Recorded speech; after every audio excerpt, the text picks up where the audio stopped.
think we're on, Tristan. Yes, we are. We are. You gonna sing the theme song? How does You. it go? Saturday morning Wartoons. Saturday morning Wartoons.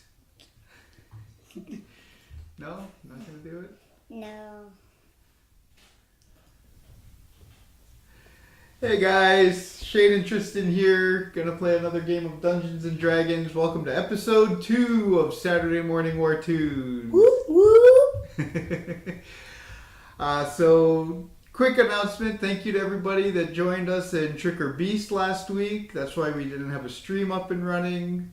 It was really fun. Tristan played 2 games of Dungeons and Dragons with 2 new friends. Yeah, although in one I wasn't able to do the final battle, which I found out what it was in the second one. Yeah. Well, we had a lot of fun. That was actually easy. Yep, we had a lot of fun. So for those of you that joined us, if you're watching, thank you guys. We had a lot of fun playing with you. Also, next week we'll have another episode of Saturday Morning Wartoons.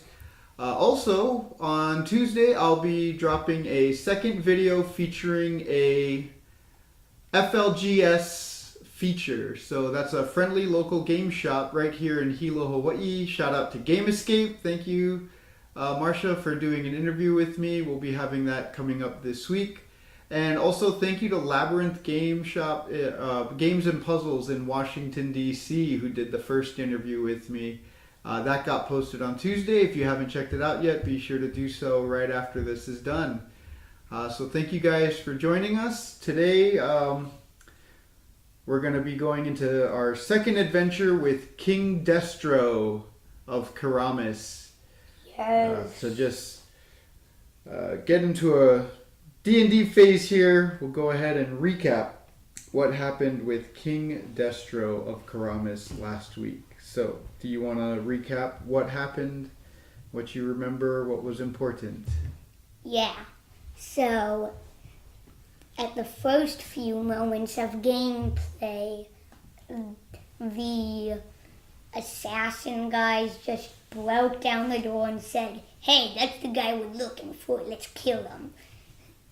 They tried to kill me. I ran, which isn't really something a lawful good guy would do.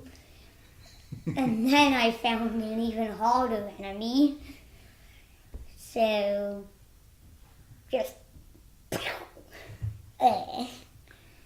And then... Well, you ended up getting knocked unconscious and had to get saved by... my sidekick. Your sidekick, who is...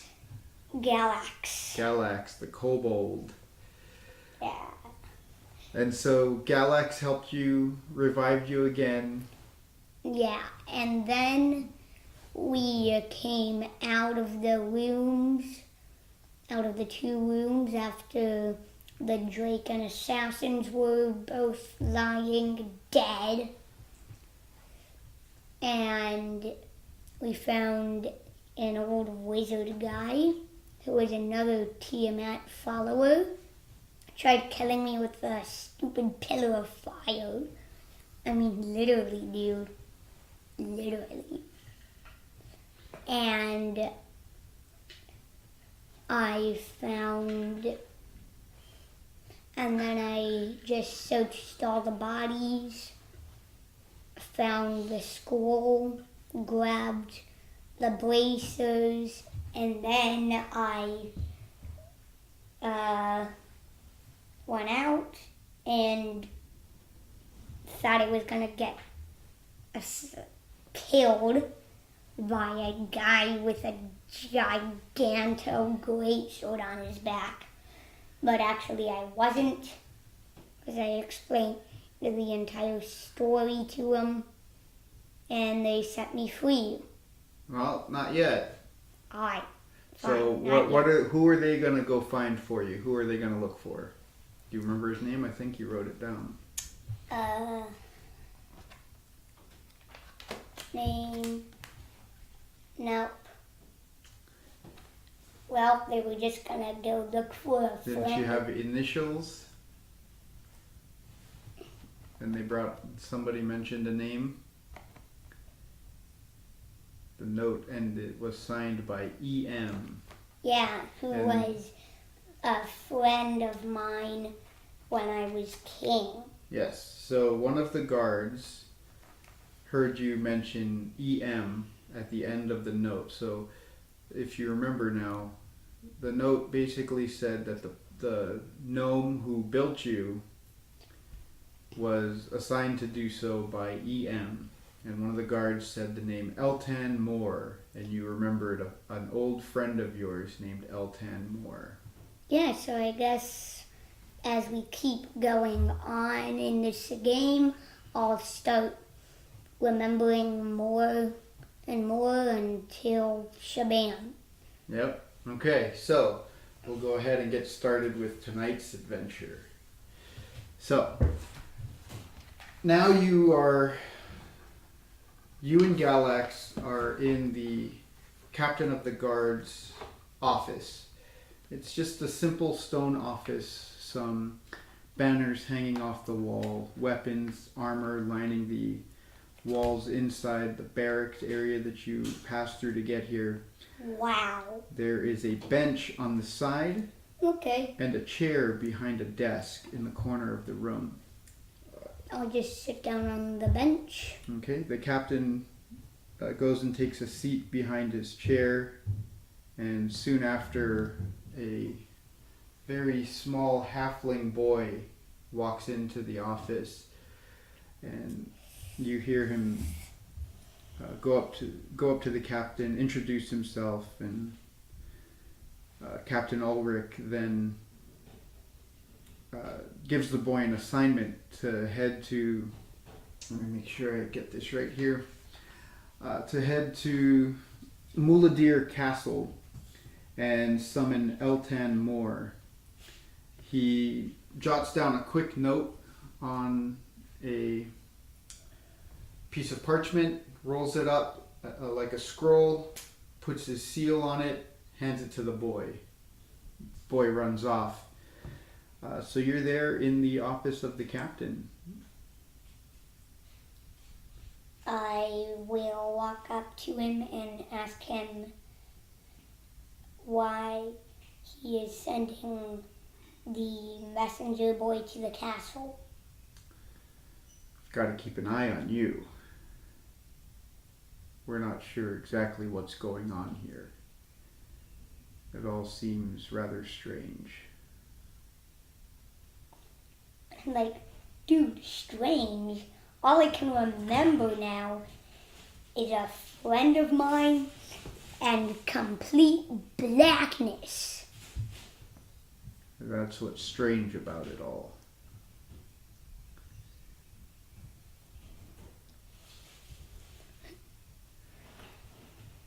He offers you to sit down. There's a chair right across from him at his desk. So he's got his seat, the desk, and there's a chair right there. He offers you a seat. I'll sit down. He turns behind him, grabs a pitcher, pours you a glass of water. But then he looks at you. And then he turns to to Galax and offers Galax the water. Yeah. Do you drink water? He's looking at you kind of curious now. And then I'm like, well, as long as I don't rust or at least I have oil, yeah, I'll drink it. I don't have oil. Oh, wait, never mind. So you're there. He kind of asks you questions about what you do remember, the battle with Tiamat. And Tiamat. He listens intently as you recount your memories of that final battle, because it's one of the few things that you do remember. Yeah. I tell him about all of the ships that were helping me to defeat him, and then I tell him how Tiamat just, boom, turned my body into a really good hot dog for dragons. I got barbecued. A dragon hot dog. Yeah. So I told him that how I got barbecued and then how my brain got put into a special type of robot called a Warforged, that I was the only one that existed that I knew of, and that... Well, you're a completely unique creation, basically. Yeah. Yeah. So you tell him that? And then I tell him about waking up, finding a door getting banged on, and then after I get freed up, and then boom, door just slams open. He stabs the gnome that tried to revive me. Now, when you mention assassins coming in, and you recount this story of how you came out into the military quarter, he becomes very curious about that. How would assassins have gotten in there? And then I mention about the wizard and the drake. But how would they have gotten past all of our military forces? How would they have gotten past the golems? And then I tell him that the wizard must have cast an illusion spell to make them look like guards. Perhaps. But we have very powerful magics that protect the city from intruders doing anything like that.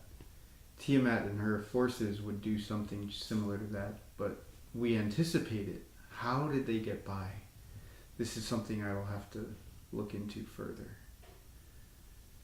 So as you kind of go through this, you're in there for about 20 minutes, and he's starting to... You can tell he's starting to loosen up a little bit around you, as he's not as on edge. He's not as distrusting of you right now. Yeah. Anything you want to ask him about while you're here?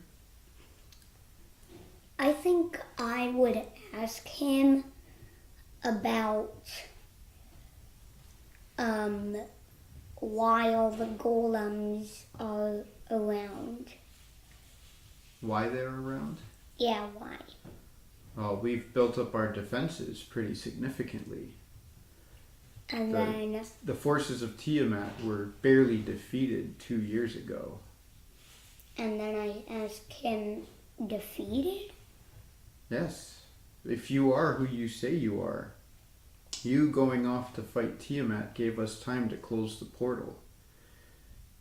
However, we knew that it would trap you in her realm. But we had to make that decision. It saved the world. And then I tell him that he was a good man, even though he had to make a sacrifice to Who was save a good the man? world. All of the guys that closed the portal and everybody that helped to get there.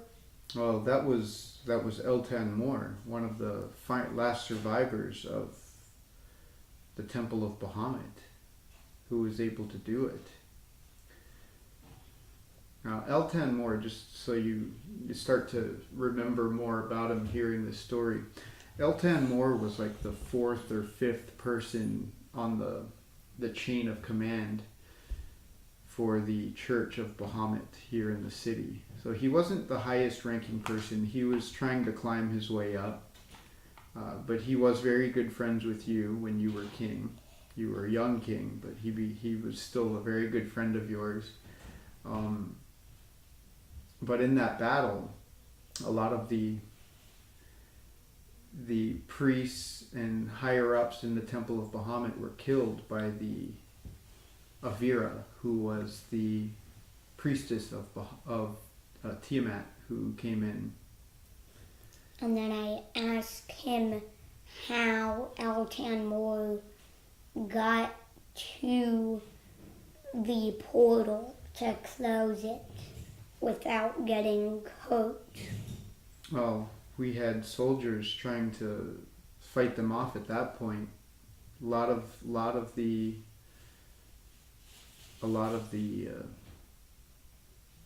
golems that we had assembled were sent in to assist him in stopping that portal, because once you, and he kind of pauses when he says you, once King Destro took his ship in there, well, we had no leadership here on the ground.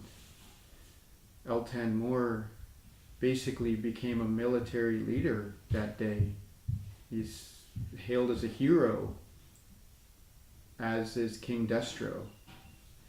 And he kind of looks you up and down as he says King Destro.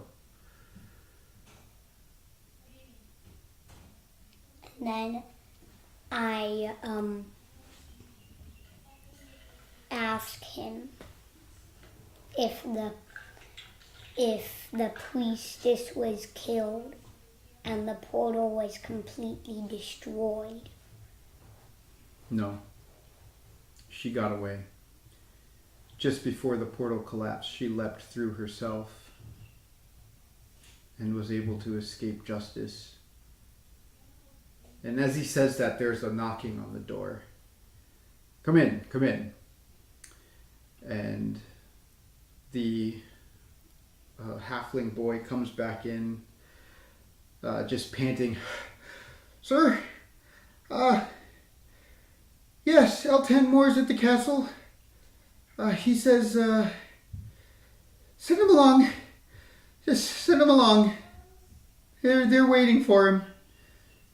And then I asked Galax if he'll come with me. Galax steps down and nods his head, starts assembling his gear. What does he have, a short sword? Is that what he... short sword and a crossbow, I think, right? Let me check. Galax. Yeah, short sword. Okay, no crossbow or anything, or a bow? No, just okay. short sword. So while you guys were talking, Galax was sort of sitting in his chair, polishing his short sword, and he, almost like a soldier himself, gets up, throws it in the scabbard, and stands there with his nods very sternly at you. Of course. And then I just go on over to the castle with him. Okay. Captain Ulrich will accompany you. Nice. As will 3 soldiers, or town's guard. So that But they let you sort of take the lead as you walk up. Whoa. Yeah.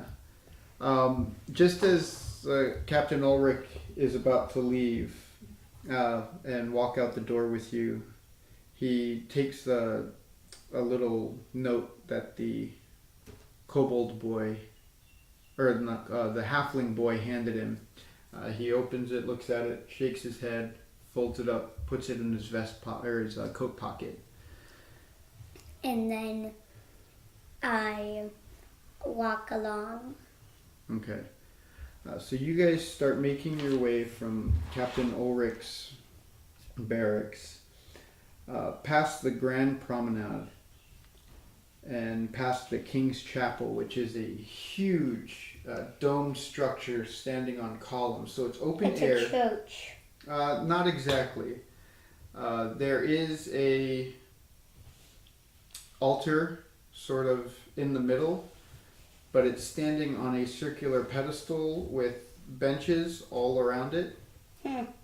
So this sounds a lot like that game I'm not allowed to play until I read Lord of the Rings. Skyrim. Oh. Yeah. Well, so there is a altar in the middle. You remember that sermons were often delivered here by priests of Bahamut to large crowds in the center of the city. Now, though, it looks as though parts of it are being rebuilt. They're reconstructing the dome, and at the top, you see a familiar image. It's you.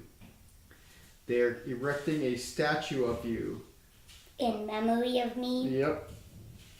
Wielding a sword and fending off flames from the 5 heads of Bahamut.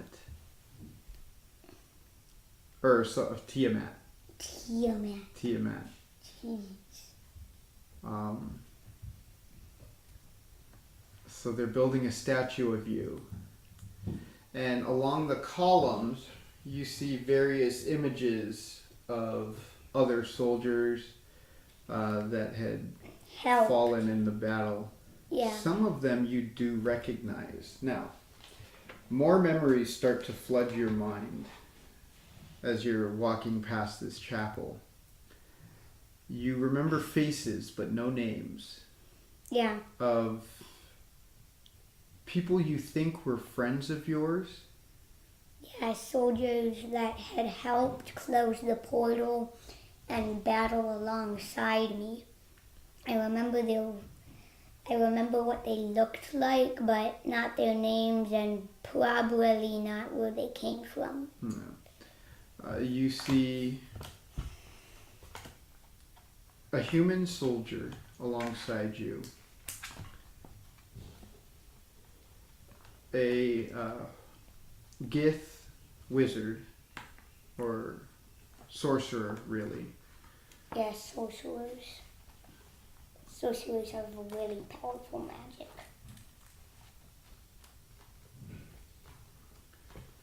A dwarven cleric.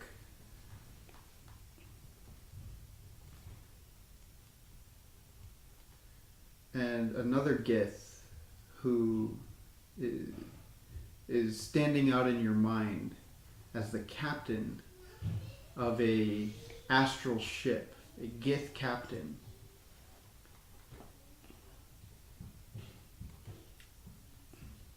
And the name Blade of Mirrors comes to mind. And you see it on the side of the ship, the Gith ship, written in the Githyanki language, Blade of Mirrors. So you can go ahead and write that down. That stands out in your mind, being the ship that took you through the portal, one of the ships of your fleet, the ship that you made your flagship in your battles against Tiamat as you ventured across the plains. Blade of Mirrors.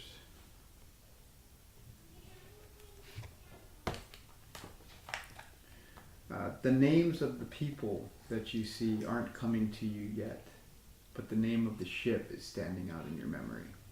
And so that comes to you as you start to see these images of these 4 figures among those who have statues erected near the columns at the base of this. There are 180 columns total, so 1 for each degree of the circle that the dome takes up. As I keep walking towards the castle, I try to remember what happened. Okay. Like everything that happened during Make that a kind of history check for me. I also have advantage on it. Okay, go ahead. Make a history check with advantage. I got a 6 plus 3. Okay. I mean, a 3 plus 3, so it's 6. Okay. Do you have advantage? What gives you advantage or proficiency? I think you have proficiency on it. Let me... On your history check? Yeah, I have... No, wait. I have, yeah, proficiency. No, proficiency. Okay. So what was it? 6 plus 3, 9? No, 3 plus 3, 6. 6. Oh, okay. So you rolled 3. no, you do have advantage on it. Go ahead and roll again. I gotta figure out what's giving you advantage on that. 18! Holy cow, okay. I love advantages. So you try to remember as best you can more details. What are you trying to recall specifically? The names of the people that fought with me and who else was there. Okay. You remember the name of the human warrior Gillen, Gillan. Okay. He was one of the heads of your security Alright. who, when you decided to go off to war, gave up his position to join you as an ally in the fight against Tiamat. So rather than protect you, he decided to fight alongside you. In fact, many of your security gave up their positions to go fight alongside you rather than just protect you. Most of them you gave high-ranking positions so that they would each command a force of a ship of their own. But Yeah. Gillen stayed with you on board the Blade of Mirrors. So yeah, I guess he was like my second. Sort of, yeah. He was your second in command.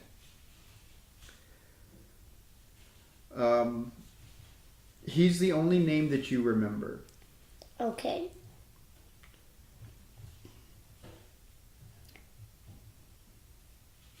There is another figure that comes to mind. Not one that you remembered initially, though, because you rolled high. You remember one other important figure from your past. As you pass by one of the last columns before you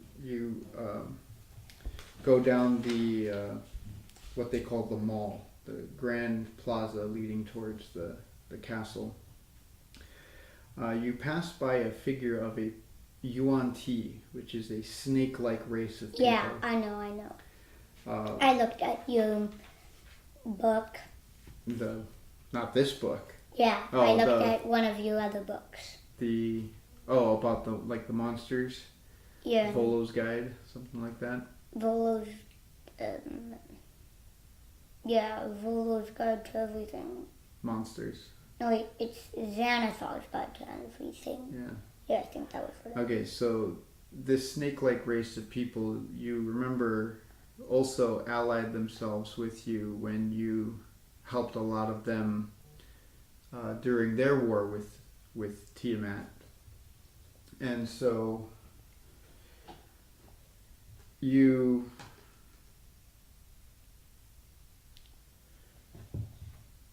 kind of have this name coming into your head, Vathgarin, Vathgerrin. It's 2 words, Vathgarin.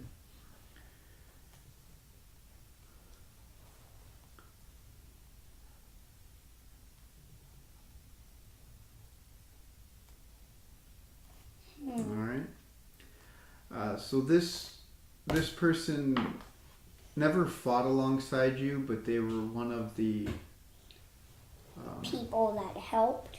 Yeah, they helped get the Gith to aid you when you first were doing negotiations with the Gith to bring them into the war effort to fight Tiamat.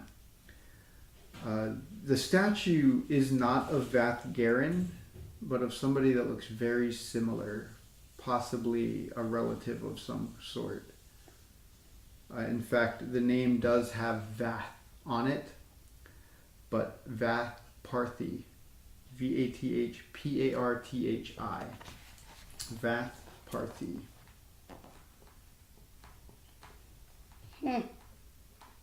Have the same first name. Well, with the Yuan Ti you know of, their surnames actually come first. Their last names come first? Yep. So the family name comes first.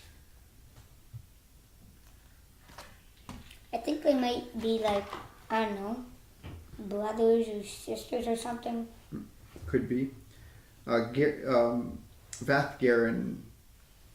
was a Yuan-Ti woman, but the figure that you see in that statue is Yuan-Ti man. And he has a long snake-like tail and a humanoid torso, and in each hand he carries 2 battle axes. He was a warrior, and he was also a Yuan-Ti abomination, which have the upper body of a human, like the 2 hands and everything, while the lower body of a snake. Mm-hmm. I think they might be husband and wife. Just an idea. No, we'll find out. Hopefully soon, if your memories start coming back. So you start walking up towards the castle, and some of the things that you remember about the city have changed. Now you remember Captain Ulrich mentioned it had been 2 years, so it's been a while since you went through the portal. Mulladir Castle still sits on top of this triangular-like platform with a grand staircase going up and sheer walls of white marble that come down. Marble staircase going up, and in the center is a channel coming from the castle and a waterfall that falls straight down into a large pool at the base of the staircase. A pool, nice. Too bad I can't swim in it. Well, when you get to the base of the pool, you see that it reflects up and shows you an almost mirror image upside down of Castle Mulladir, and the waves of the waterfall that sort of come down also cast a sort of reflection, a golden reflection of Mulladir Castle. Wow. The stairs themselves, the grand stair, goes up about 120 feet. Mulladir Castle goes up another 360 feet. Jeez. Yeah. That's And I'm a sorry, big castle. I said 180 columns in the around the King's Chapel, 1 for every degree. I was wrong. It's 1 for every 2 degrees, right? Okay. Yeah. So I just wanted to make sure I got that right. But yeah, Mulladir Castle stands about 360 feet tall. And so you're looking up, and it's almost 500 feet above you when you're at the base of this pool, because the platform that it's built on is about another 120 feet high. Ooh. So total of 480 feet going up. You look behind you and you can see the road past the King's Chapel, branching off to go towards the Platinum and Celestia gates.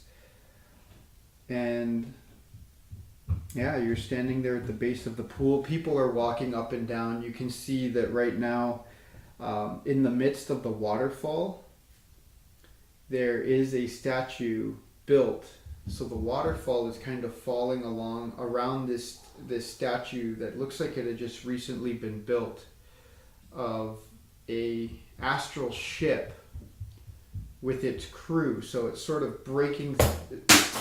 It looks like it's breaking through the waterfall. And it immediately reminds you of passing through the portal. You're reminded of that.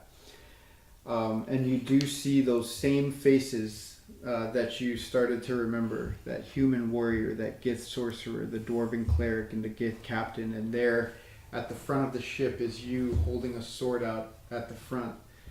So King Destro is becoming this warrior hero. Yeah, they're basically turning you hero. into an icon here. Wow. I didn't know it was that popular. Well, you died fighting a god. So, Yeah. I died fighting an evil god. And protecting the city to do it. So you're seeing all of these images of you. How is it making you feel? Is it kind of awkward, or is it making you feel good? You're not in your original body, so and you don't remember a lot of the things you did. It makes me feel kind of good how they're making these statues of me, because it can help me see images of the past so that I can start remembering things again. Okay. Yeah. All right. That's why I think it's good about these statues. Okay. So you start climbing up the stairs with Captain Ulrich. You get to the entrance of the castle, and it's this just large double door there at the entrance of the castle. There's about five of the King's Guard standing there. They have the breastplates with the 2 dragon heads that you remember. I walk up to the front doors with the guards and captain and ask if I can come into the castle. Okay. The first guard who you approach kind of looks at you suspiciously, and Captain Ulrich steps up. Elton Moore should have told you that we were coming. The guard looks at you, looks at the kobold, looks at the captain. Yes, you may enter. And you guys are first walking in. They open up the double doors for you, and you enter into this large open chamber that goes up maybe about, I would say about 100 feet in the air. And it has a dome that ends not on a rounded dome, but at a point. And how can a dome end at a point? So it goes up like a dome, but then it kind of forms like a cone. Think of like it's almost like you're inside of one of those fuel tanks on a shuttle. Oh. Like the space shuttle. So you know those big fuel tanks that they have? Yeah, yeah. Ends at a cone? It's almost like being inside one of those. Yeah, it's like being at the very upper part of... Yeah. And so it's like a polished gray stone that goes up and ends at that point. There are doors all around, balconies along the edges that go up, and you remember that high above that point there are also official quarters, offices, and things like that, yours being one of those at the very top. And just across from you there is a door that goes into what you remember as being the throne room. So this is sort of the entrance hall in the center, and there is a throne room just past the main entrance here. You guys are escorted, not to the throne room though, off to the side to a waiting area in another room just past this dome. When I sit down in the waiting room, I ask the captain of the guard what was written in the scroll. With the one that he received? Yeah, the one that he received. It seems that they found the body of your... And he kind of pauses, not knowing what to say. Your creator? They've examined the place where he died, and it's nothing to be concerned with. We've secured the area. And he kind of drifts off. He pats his the area where he put the note. He says, "If you excuse me, I do have other business to attend to." And then I just before he goes, I ask him, what business he had to do. If,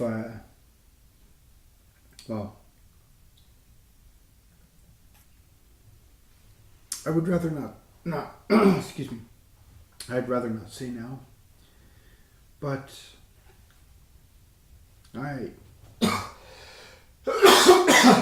excuse me, I had a piece of ice in there, but I may be calling on you shortly. I may need your help. And then I started wondering what he was going to do. Should you need me, you know where to find me. And he walks out. I think I would be able to find him either in his office or at the military barracks where the gnome Kiparkos died. Kaparkos, yeah. Okay. Or more rather got assassinated. Yeah. So the room that you're sitting in is on the outside of the castle. There's sort of outside of the central area of the castle. The windows looking out over parts of the Garden of Bahamut, which is the large sort of park-like area that surrounds the Temple of Bahamut, which is to the far north of the city, so past the castle where you were. The windows where you are, you can't see the temple, but you see the beginnings of this vast garden that takes up a whole, well, nearly several acres of the city along the wall to the north. There are no entrances or exits into the city walls at this point that you're looking at. You know, the whole back wall area is just completely walled off, and on the other side of the wall, if you were to be outside of the city, is where a river sort of runs by and out towards the sea to the east where the docks are located. And so there's a lot of farmland there. Yeah. But the temple itself is very well protected along the wall with no entrances nearby. And so you're looking out there, and you remember you and Eltan would be out there. Memories of growing up with him start coming back to you. Memories of talking with him as you were king.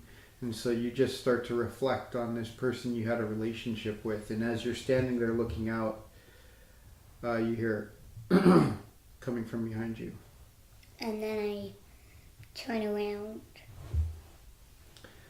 There you see Eltan Moore standing in the door, dressed in white vestments of the High Priest of Bahamut.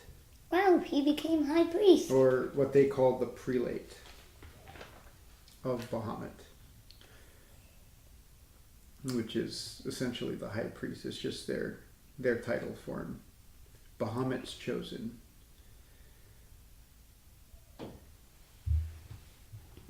He steps towards you, sort of examines you top to bottom. I stand up and greet him with my name, King Destro. Or rather, barbecued and now turned into unique creation, King Destro. He looks at you, kind of examines you top to bottom, looks at Galax. It worked? It really worked?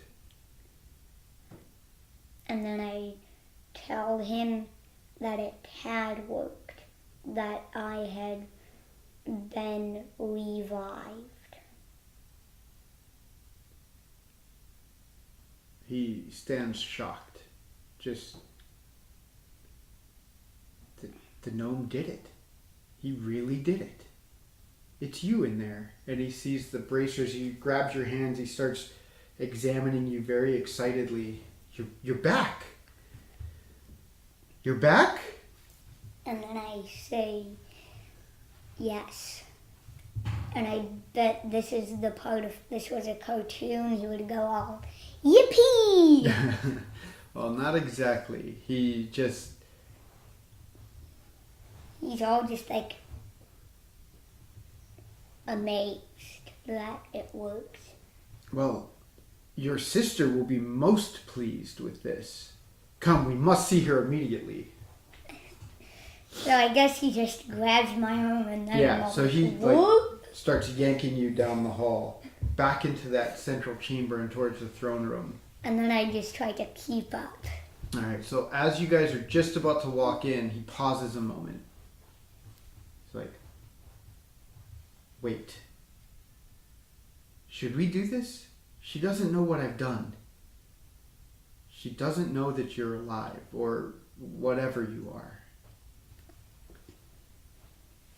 She has taken over rule of the kingdom. But we have to tell her, shouldn't we? And then I start wondering if we should. Because now if my sister is queen over the land, then that would probably mean that she wouldn't want some crazy thing she doesn't know about taking the throne, because she doesn't know it's me. Are you thinking this out loud or to yourself? I'm thinking it out loud. Okay. So he kind of pulls you off to the side before you guys walk in.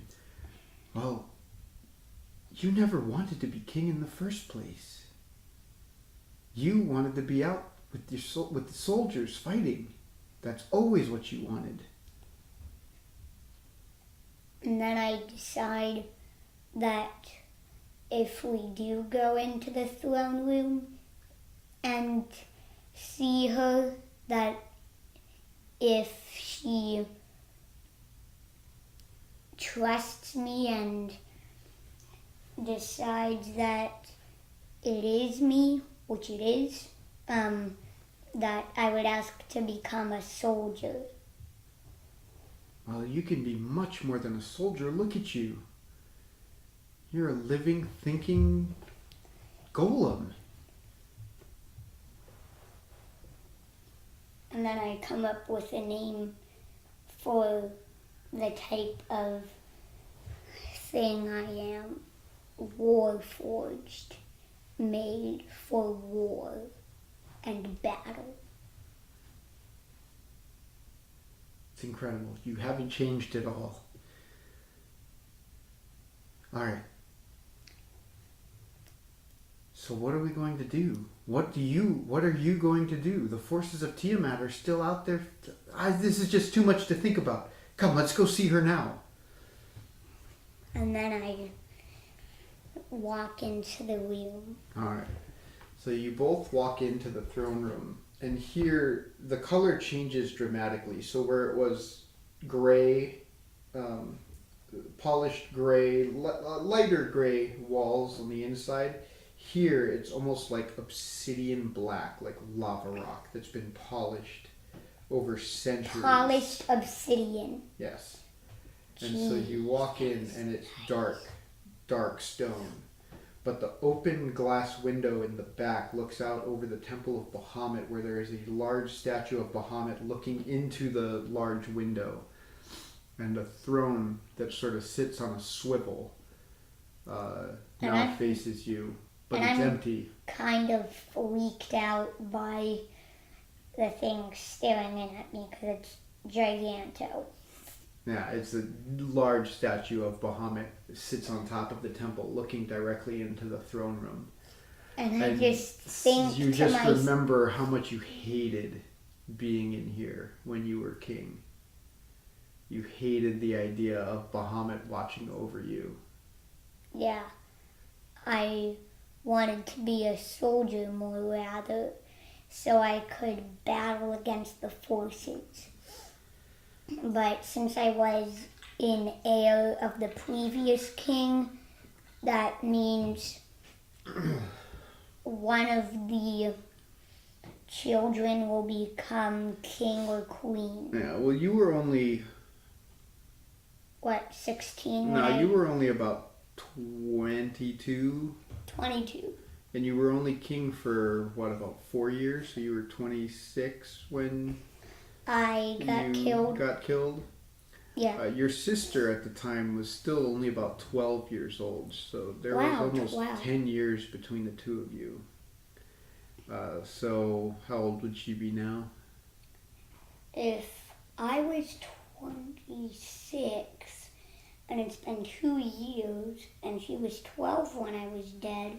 Well, barbecued. She was 12 when you became king at 22. Okay, so 6 years after that would be she was 18. 18? So she is now 20. The Okay. same age that was me when I became crowned king but didn't want to. She must have become queen at about 18. Yeah. She's been there for 2 years now. And you two, you have sudden memories of her. You never grew up close to your sister. You remember she looked up to you a lot. But you don't see her sitting on the throne when you walk in. You see her on the side talking to a group of advisors along the side wall. They're just sort of standing in a circle conversing with a small table on the side and some drinks poured. I just stay silent and walk to the middle of the room. Okay. You walk to the middle and L10 Moore branches off and goes and enters into the group, and after he's done talking they all turn around and immediately you recognize one of the faces. Gillen, that human warrior from your memories. He stands there, but he's very finely dressed now. What the? I thought he got killed. I mean, most of the people that helped me probably got killed because it was an infernal hell with dragons everywhere. Just boom, boom, boom, kaboom. So he looks at you from the group and you see him kind of peer over the shoulders of who you assume to be your sister. You haven't seen her turn to face you yet, but you see Gillen look at you. And he shakes his head and he walks out of the room through a side door. I think he's getting, I don't know. I think this is too much for him to take right now. Could be. Two others are there. Another dragonborn woman and a kobold. Short, stout, almost brown, scaly skin colored. You immediately recognize him as Zub, one of the leaders of the kobolds that you freed. Z-U-B, Zub. Why would I not be able to spell that? Just making sure. You don't recognize the woman, the dragonborn woman that is there. But then suddenly your sister turns around and you see her. She looks very different from what you remember here. Not too ornately dressed, fancier than most that you would see here, but she still keeps a pretty simple garment on her. Gold dragonborn, just like you. The other dragonborn female is a silver-colored dragonborn. Silver. Yeah. And the rest of the advisors leave the room, so you're there with Eltan and... The guards, I think. Everybody leaves. All of them. The advisors that were there with her, they all leave the room. Everybody, even the guards? Yep. And Alva goes up and sits on her throne. There are 2 guards still posted in by the door and 2 guards posted by her throne, but almost everybody else leaves. Yeah. There's always got to be guards, day and night. So she takes her seat on the throne and looks at you. Come before me. And then I walk up to where before her would be. Okay, so there is a short 4 or 5 steps going up towards the throne. You stop just at the base of the steps, and then there's a large platform. The throne sits there with the glass windows behind and the figure of Bahamut. So she sits in a high-backed throne. She leans forward, and you almost get the sense that Bahamut is still peering at you from behind her, from the temple. And I'm like really spooked by that. But I don't show it. I mean, how can I show it? I'm made of metal. Are you really my brother? And then I tell her that I am. And Okay. tell her the story. As you tell the story, her eyes get wide. Like That is the everything. From beginning to end. How I got barbecued. How I got revived. And how I got... And how the guy got killed. That is the same story Gillen tells of your falling. If you are in fact my brother. Eltan, are you certain?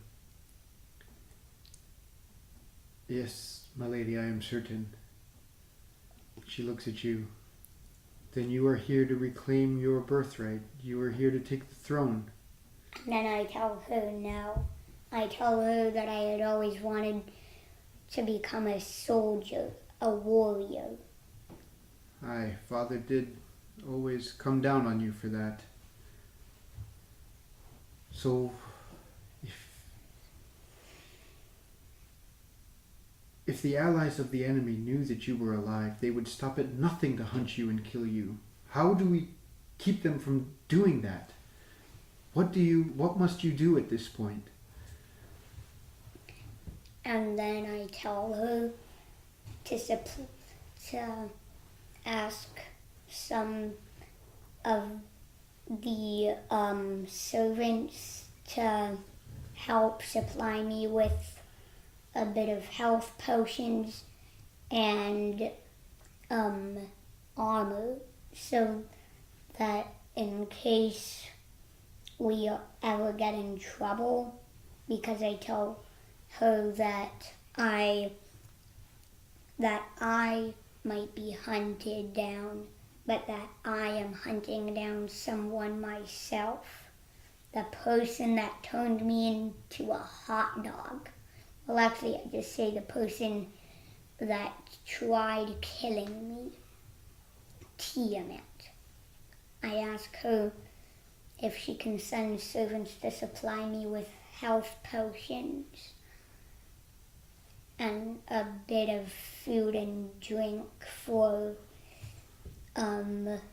Galax too, for the long journey that lies ahead. Where will you journey to? What are you...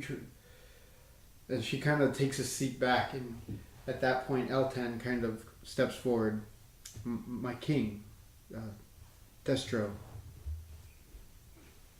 we can keep your identity a secret. I did not expect this to work. I truly did not think that this would work. I'm sorry that your memories have escaped you, but perhaps finding others, you say that your memories come back to you as you... And then I just finish his sentence for him. See people that I know in my past.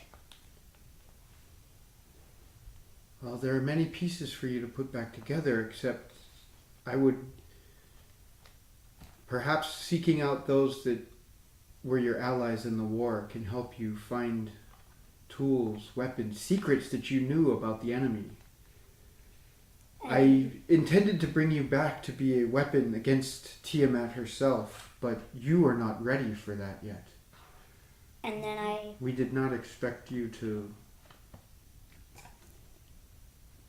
We did not expect you to be completed yet. Kaparkos was not supposed to die. All of this was unplanned. And then I tell him that I shall seek out any of my friends, childhood or in my age of being king. I will seek them out and ask for their help in destroying the hell queen that tried to destroy us once and for all. Then you should reveal your identity to no one but those people whom you seek. And then I piece a plan together. I tell him my plan, that I will go to villages and towns where they might be at, ask for their help in the Hell War 2 that I'm going to start. Okay. In we cannot call you Destro. It is too risky. And then I tell him what to call me. Destructo. Your sister on the throne starts to laugh. It really is you. And she comes up and she gives you a big hug. Kind of, you stand there stiff. You're still very mechanical. And you... I hug her back. Okay. You're still getting used to your body, so you think you give her a little too tight, and you hear her, oh, yes, I'm glad you're back, brother. And then I just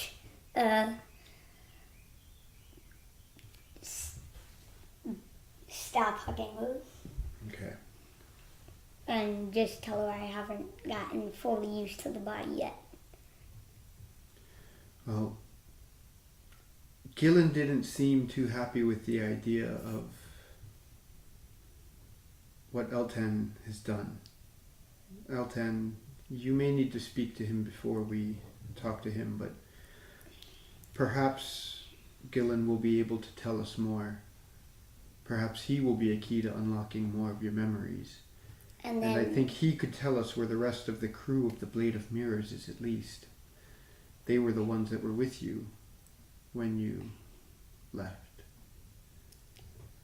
And then I tell her that I will go and talk to him. I don't think that is best, but if you insist. And I say goodbye to her and walk out of the throne room and search for where he is. Okay, so you walk out the door where you saw him leave? Yeah. Okay.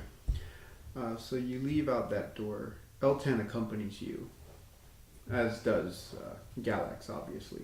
Yeah, of course. He's my sidekick. And the first person you run into is not Gillen outside that door, but actually a dwarven woman. She stands there with a staff at her side. Not somebody that you recognize right away, but she recognizes Eltan. Eltan, what is this one that you have brought? That's a dwarven female's voice that I'm doing. Wow. What is this one that you have brought? And then He introduces you. Destructo, this is Miraba, the chief advisor to Queen Alva. Destructo here has unique talents that will aid us in the coming conflicts with servants of Tiamat. He will be of great assistance to us. Isn't that right, Destructo? And then I tell her yes. And then I say that I seek out Gillen to help me in the coming conflicts. Gillen? He stormed out of the castle. He nearly knocked me over. Why is he so upset, Eltan? I couldn't tell you. And Eltan, being uncomfortable lying, he's really bad at it, just walks past, back towards the central area. And then I ask her if she thinks she knows where he might go. Back home, I assume. He has a home not far from here. Closer towards the field gate, but several blocks. And then I thank her for the help and then walk out towards where his home should be located. Okay. So Eltan, I know where he lives. I can take us there now if you would like. And then I say that he should. Very well. So you guys walk through the city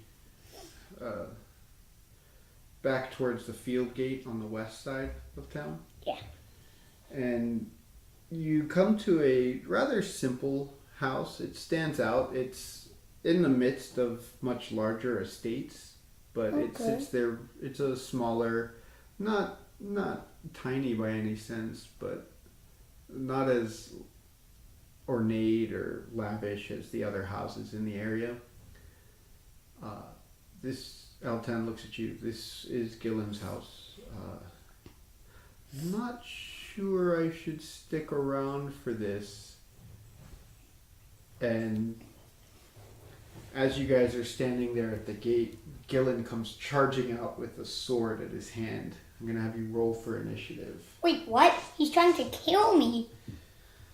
Let me get your piece out here. Oh, you gotta be. Why does he have his sword outstretched?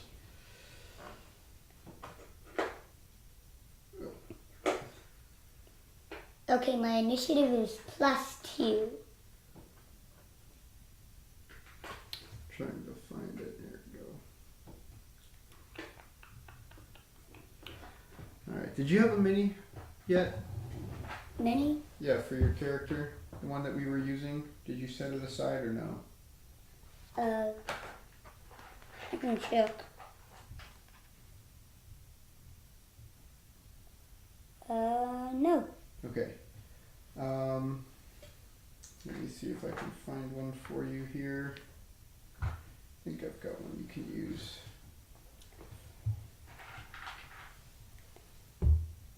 Okay. I'm trying to look for the one we used last week for Galax as well.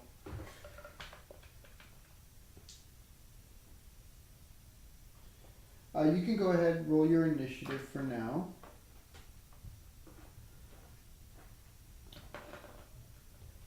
Alright. Initiative. 22 in total. Oh boy. Okay.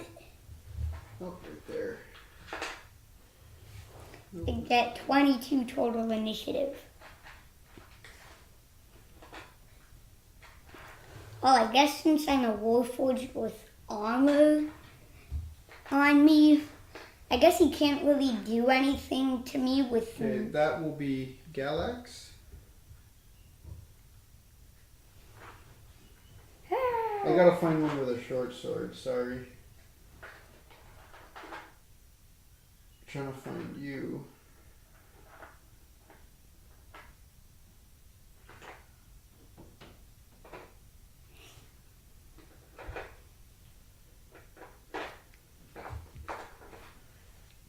Here, we'll put you in this one, suit of armor, for now. We gotta find a better character piece for you. Yeah, that's what I'm gonna be like sooner or later when I get more armor and stuff. I thought I had a piece set aside. I think I knocked all of this down and it got messed up.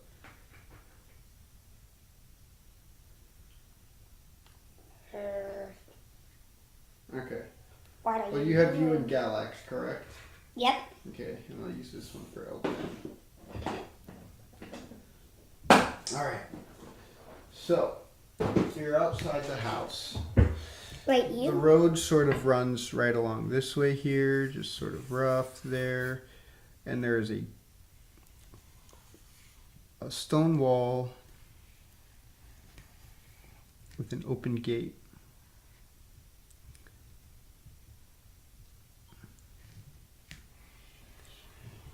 So the stone wall here. Looks like we're... And the house sort of runs along that way. And so the front entrance of the house is there. And you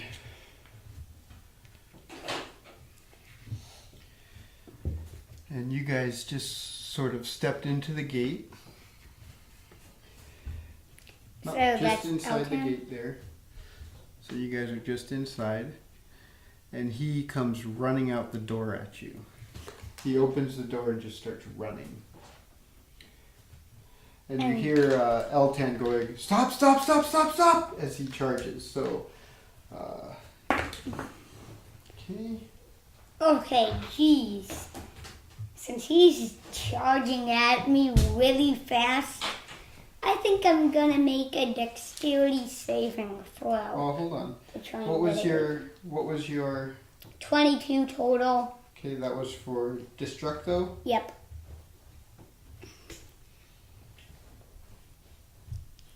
Galax? What was Galax initiative? I will roll that now. Galax initiative, 15 total. Okay. And then Galax. And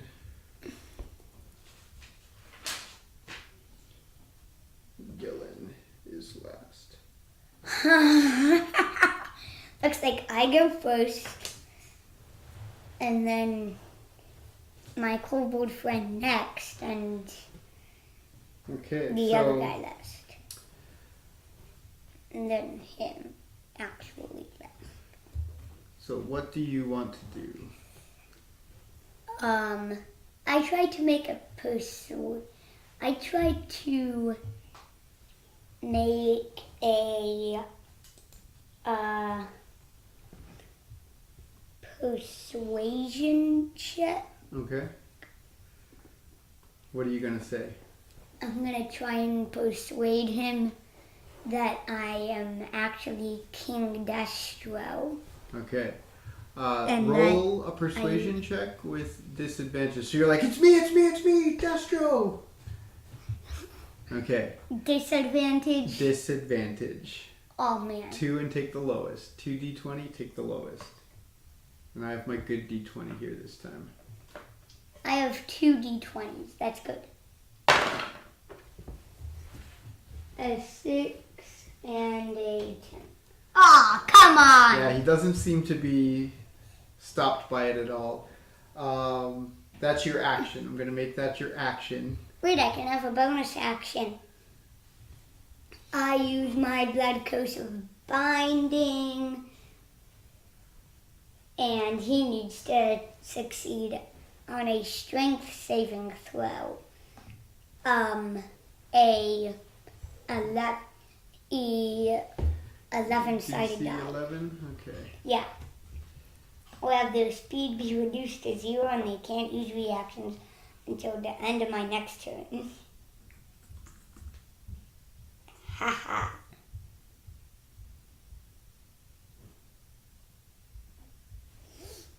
Well, is it a success? Here, hold on.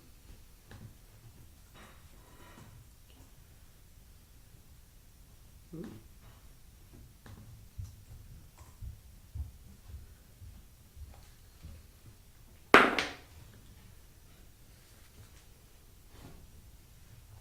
Let me see here.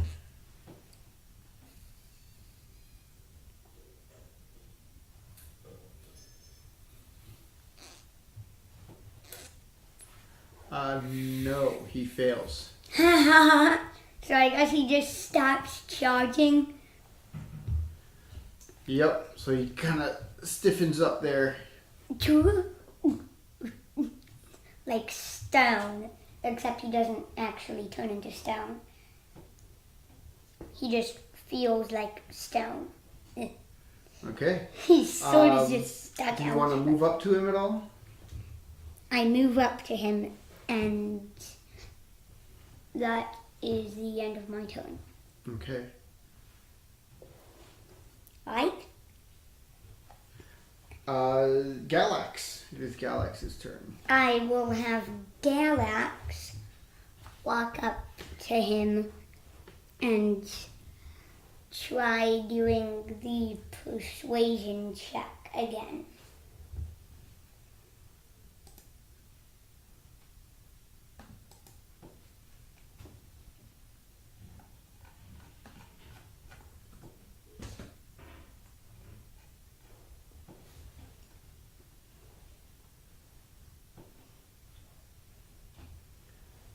What is Galax going to say? Galax is going to try and do the same thing I did, except he's gonna do it with a +4. With disadvantage. I got a +4 on both of them, though, I think. Well, if I got a 20 on one and an 18 on another, and it really won't matter because of that +4. Oh, come on! What was it? 10. Okay, he is still not persuaded, but Galax can still move. Did you move up closer to him? Yeah, okay, so Galax moves up as well. Galax, I don't think, has any bonus actions, correct? Nope. Helpful. Yep. Help action for our friend. Okay, that was going to help you? No, he's going to help our friend. Oh, he's not going to engage. Oh, okay. Yeah, he's going to help me then. Okay. So Gillen, now, his speed is reduced to 0 and he cannot take reactions. He is going to take a swing at you, though.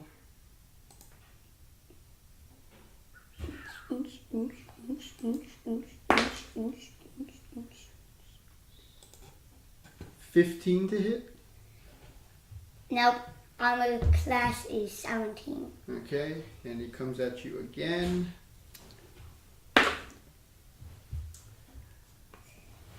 Uh, 16. Nope. Will miss. Barely misses. Okay.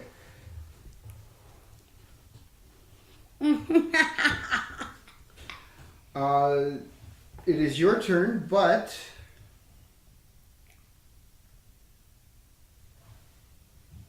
oh no, yep, your turn. Go for it. Yep. My turn. I do persuasion check again. It's going to be another action. I know, another disadvantage.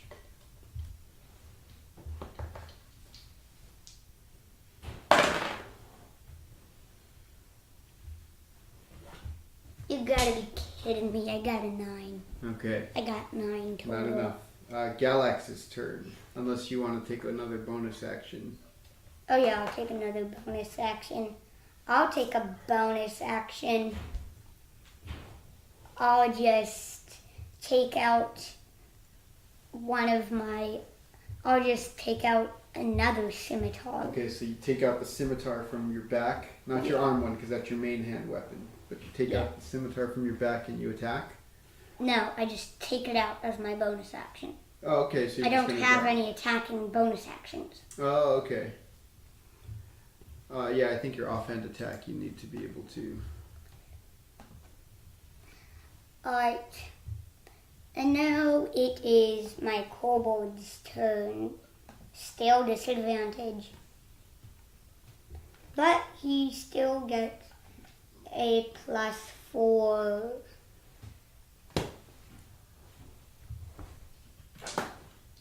On both. Hug. What? 11 total. Okay. At the end of Galax's turn, he is going to make an attack on you before his turn starts. Bonus action helpful. Okay, bonus action help. Yeah, he's going to make an attack on you. On me or Galax? On you. 20 to hit. That hits. Okay.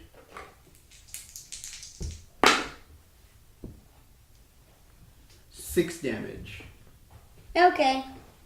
What are you at? You're at full health again, right? Yeah. Okay. Now I'm at half health. Now it's his turn. He says, "You cannot be my king. You talk too much." And he swings at you again. And then That will miss. And then What is your armor class? 17. Yeah, that'll miss. And natural 1.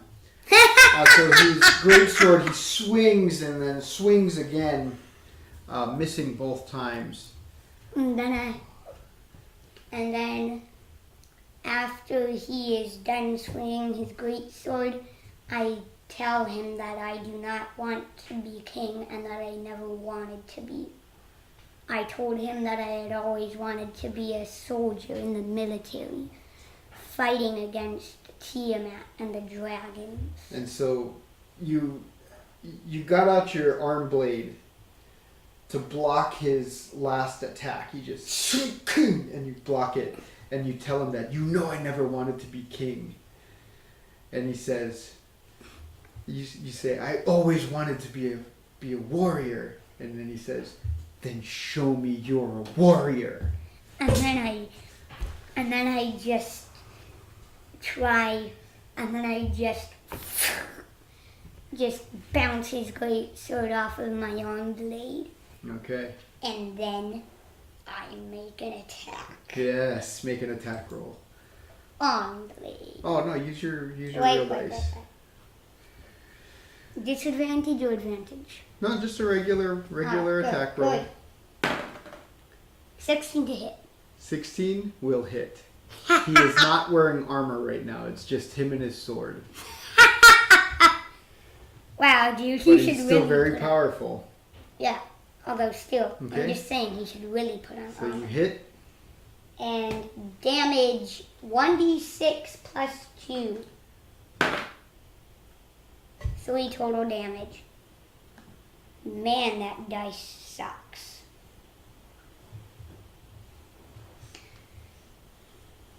Oh, what's his hit points? So how much damage? 3 total. 3. Okay, so you strike at him. It just cuts him underneath his belly as he bends back like that. So I guess right by his hips. Yep, you can make your second attack with your bonus action. Yep.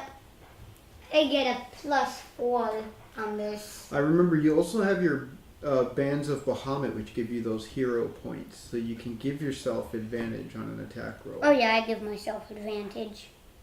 So I roll 2, pick the highest one. Oh, never mind. You can roll after you make a roll, so if you want to re-roll, you can. one of your rolls. Okay, yeah, I won't do that. I probably will get... Okay. So offhand attack. Your offhand attack. Your other scimitar. 18 plus 4.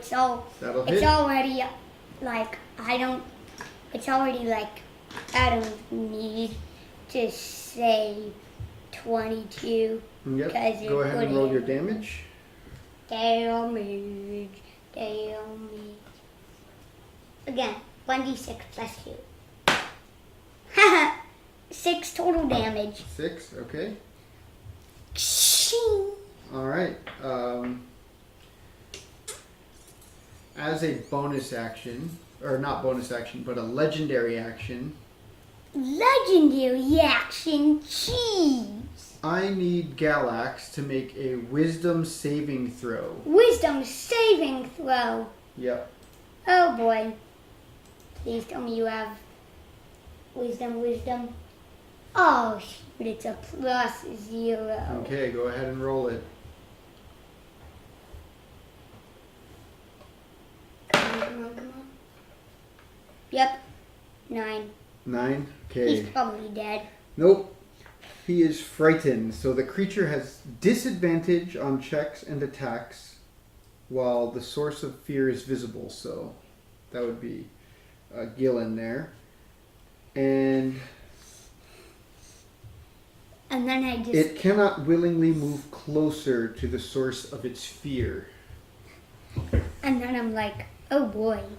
And then I just Okay. it's my turn again now, right? Or is it No, that was Galax's turn. That was at the end of your turn, so now it's Galax's turn. Okay. His turn. Oh wait. He has short sword, dagger, and short bow. Oh, you would have had advantage because he's using the bonus action to help you, isn't he? Yeah, I had advantage. Oh, shoot. My bad. Next round. He can still help you now. Good. I choose for him to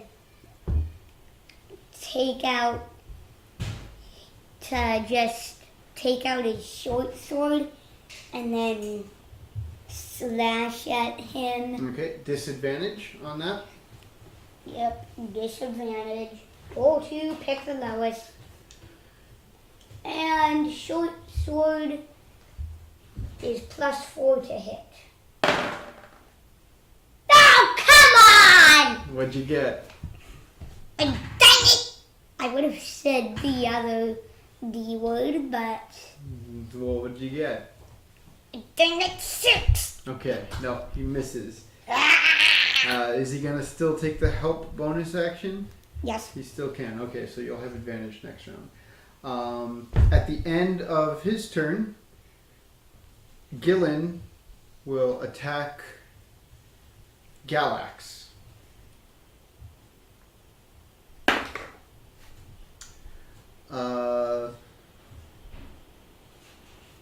Huh? 25 to hit.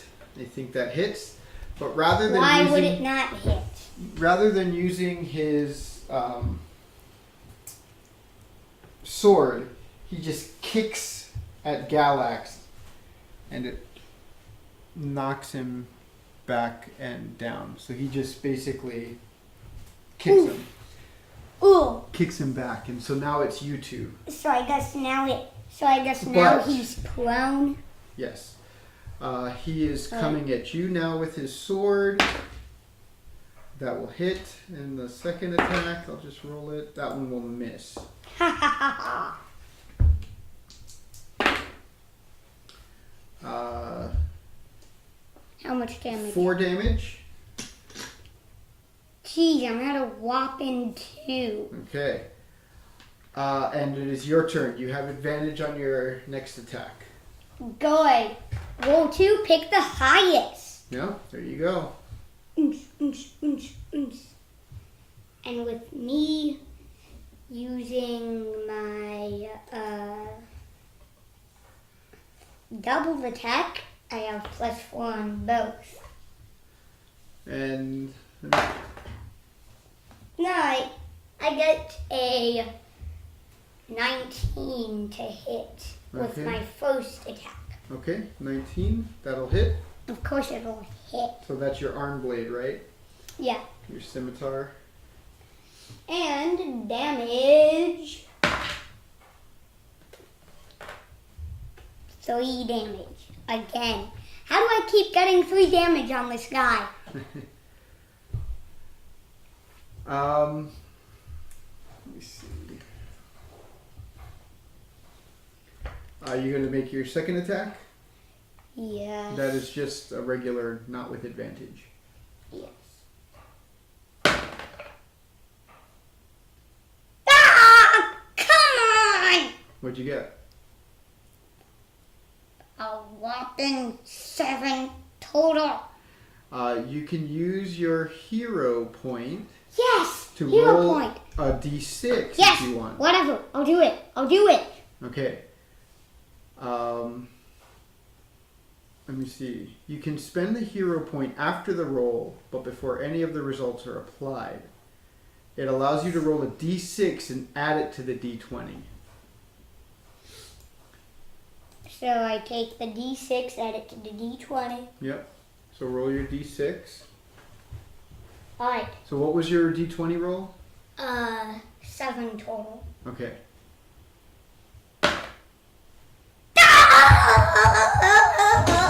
What'd you get? What'd you get? I got 1, so now it's 8 total. 8 total plus your modifier? What modifier? Your attack modifier. So Yes. you 8 total? 7 plus 1 equals 8. What did you roll? I rolled a 1. Oh, jeez. Okay. Never mind. You want to see it here? Okay, so that is, yeah, that is 1 hero point. So mark down, you've spent 1 hero point.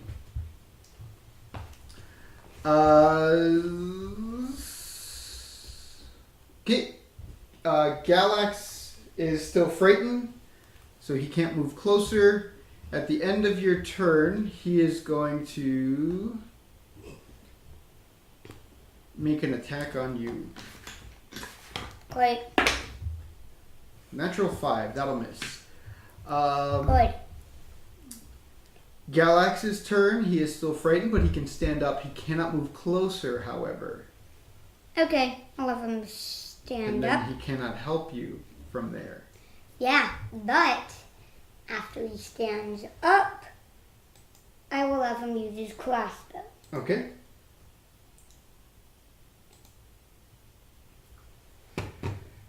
And with short bow, plus 4 to hit. I got a 16 total. Okay, roll damage. Damage. Damage. Alright. 1d8. I think. Not up here. You got any d8s? Yep. Good. Thank you.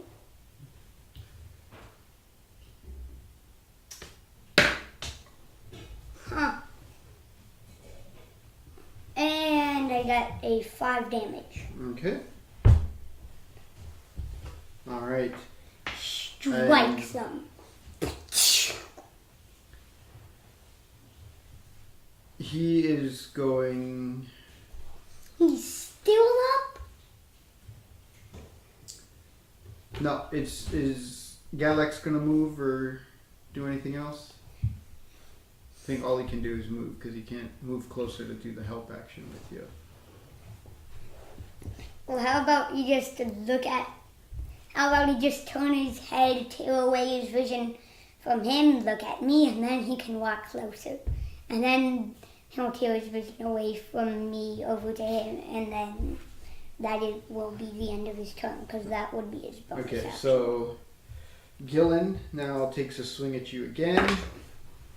Misses. Yes. This die is done.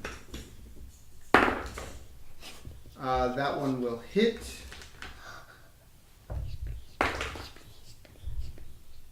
One hit, one damage. So you're down to 1, correct? Oh!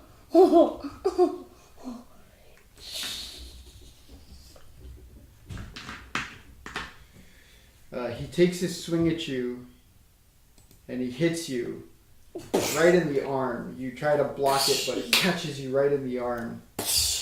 And he says, "Prove to me you are my king." And it's your turn.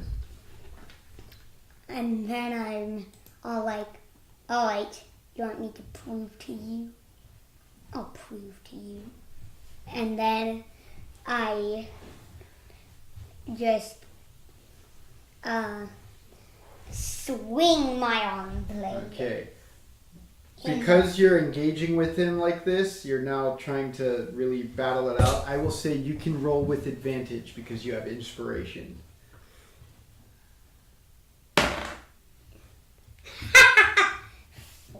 Alright, that's a 19 for that one. Okay. 19 total, that is. And that would be a 21 total for that. Okay, so go ahead and roll your damage. With advantage damage? No, just damage. And that would be 5 damage. Okay. So. Alright. So with that, you hit him. He blocks it with the sword, but he kind of drops his arm down just at the last minute, and you're able to catch him in the pauldron, or sort of in the shoulder area. But he glances the blow just barely, and he says, "Well fought. We will speak inside." And then I shing away my arm blade, and then put my other scimitar on the back.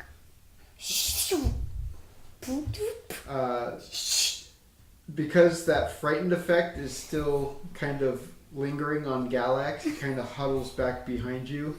And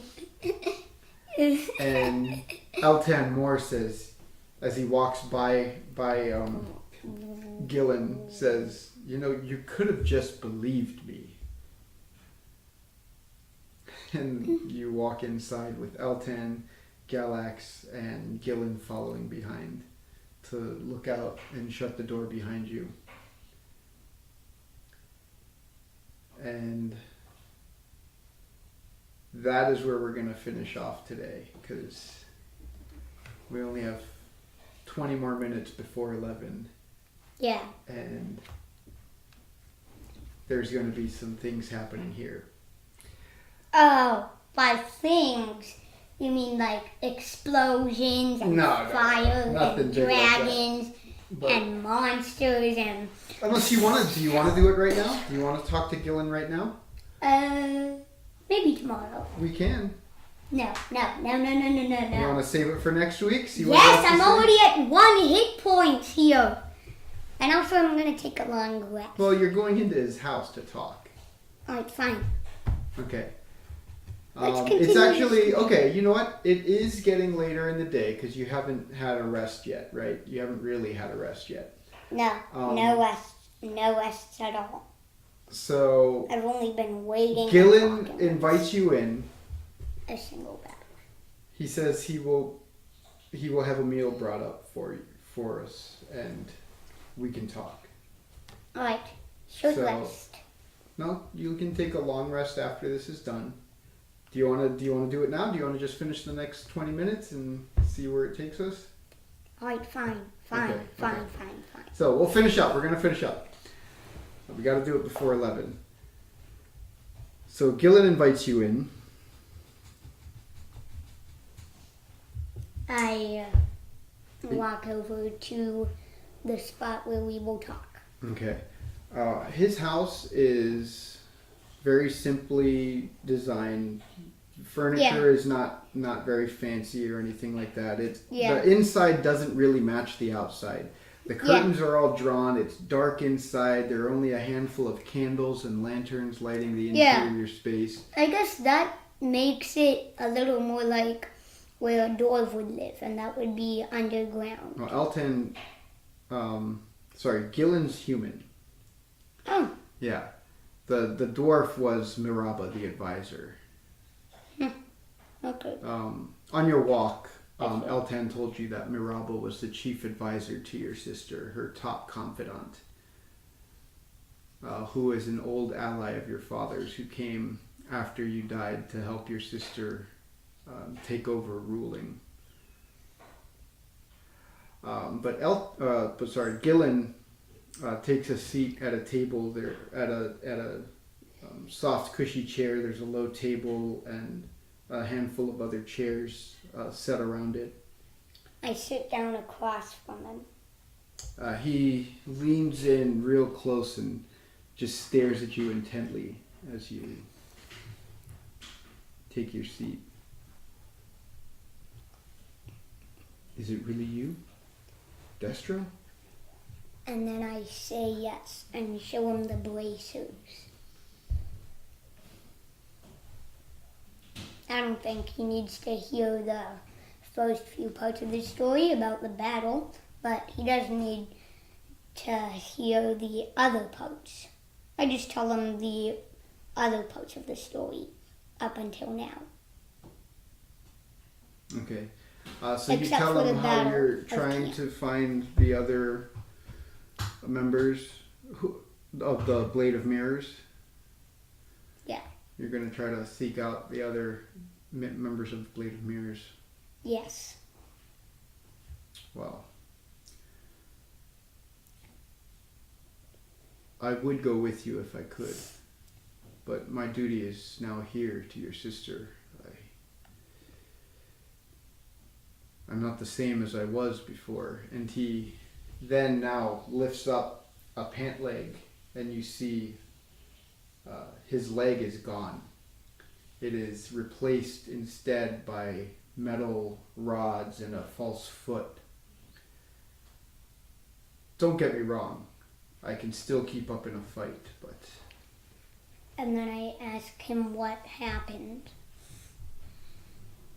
that battle against Tiamat,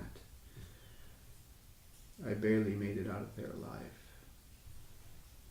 And I saw you fall. The rest of us that were there continued the fight.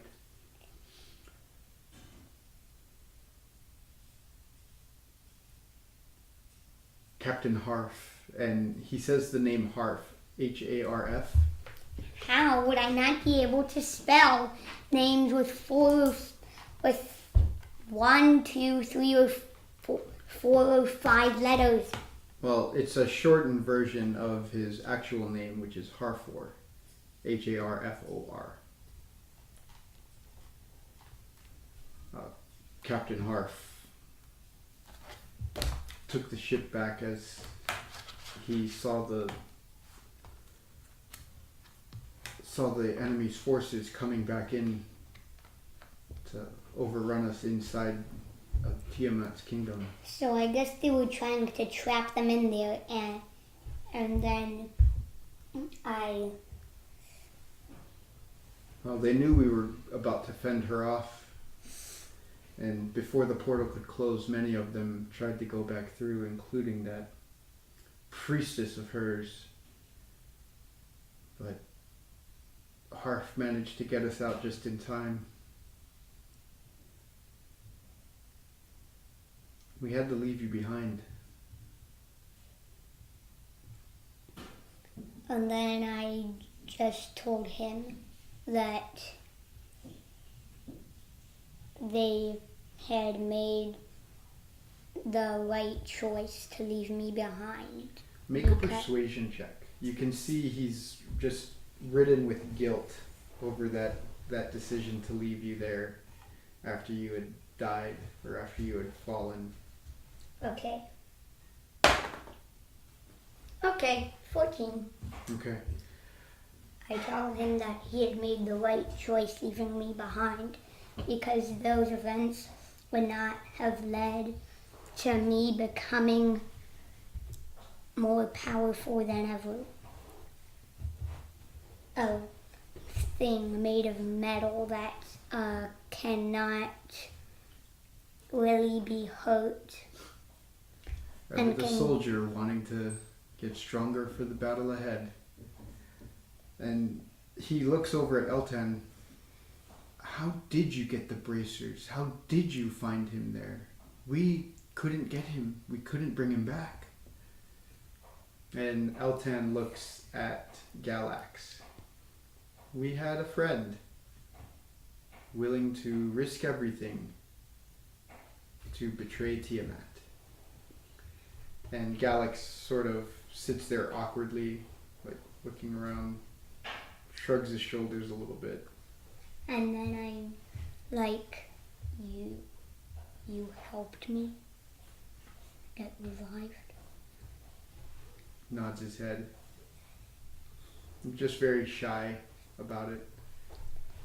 Let's not make a big deal about it. We don't have to make a big deal about it. And I wouldn't have made a big deal about it. I just thank him for being part of the helpfulness to battle and to help those who've battled and have fallen.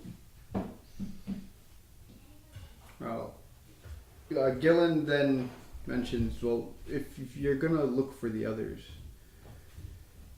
I can't tell you where they are. I know that Harfor and his sister took off somewhere. They said they were going back to the astral plane for a time. The cleric might be able to help you, but I'm not sure where she could be. Perhaps she's back with her people in the mountain ranges. And then I just ask him about the mountain ranges, about what kind of enemies and monsters that we might find there. Well, it's not much that I know. It's far out from the city. You'd have to venture for quite a few days just to reach her old settlement. But if she is there, you would mostly travel untroubled along the way. But let us save that for another time. It is time to eat. So a meal is prepared and brought out for you guys, and you guys all share your war stories, old tales. A lot of your memories are starting to come back to you about Gillen and how he trained you up from when you were younger and then decided to assist you As I was. when you were king, and then decided to face off against Tiamat. From here, you'll take your long rest, and I know you and I discussed this before. You're going to level up, so you'll get to level 2, and Gillen offers to help you train once again. So you'll spend about 10 days training with Gillen and leveling up to level 3. So you'll be level 3 next week when we continue. Alright? Alright. So you now are going to go after the Dwarven Cleric in the mountain ranges, and we'll kind of discuss more about the plans for that next week when we come back for more Saturday morning Wartoons. But for now, we're going to finish it up. Again, I just wanted to remind everybody that next week we'll be live once more with another game of now, not King Destro, but Destructo, going out, seeking allies, and trying to find out more of what happened and how to defeat Tiamat. Be sure to subscribe to the channel. Check out our website. I have to make some changes to the website because we had a bad situation, so I've got to rebuild parts of it. But you can still visit it. It's still up and running. You can subscribe to our mailing list there. And as always, thank you guys. Leave some comments down below if you want to get in touch with us about the game. And thank you. And as always, have fun. Learn lots. Bye. Bye. So that was pretty good, huh? Yeah. What did you think about that battle? We're still streaming. Oh, okay.